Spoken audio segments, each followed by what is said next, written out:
Salve rapaziada, hoje nós vamos trocar o kit relação da Start 160. Eu vou estar colocando uma relação da 150 que eu já tinha aqui, então por isso eu vou aproveitar ela e vou botar ali uma relação original da 150. A única coisa que vai mudar vai ser o peão, que o da 150 é 16 e o da Start é 15. E aqui a coroa, aqui, se eu não me engano, é 43 da 150 e aqui é 44. No caso a Start vai ficar um pouquinho mais longa, beleza?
rapaziada, acabei trocando o pinhão dela.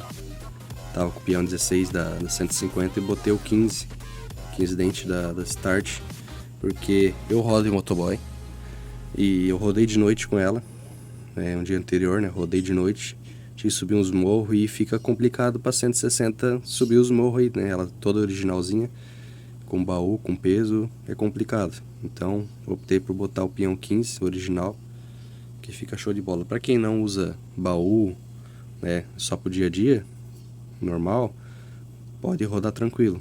Mas pra mim que tá rodando motoboy com peso, tenho 92 kg também, não fica legal, beleza? Só a dica aí. Dá pra botar assim com a coroa da 150, bem tranquilo.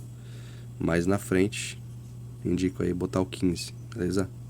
Se inscreve aí no canal, deixa um like. Fui!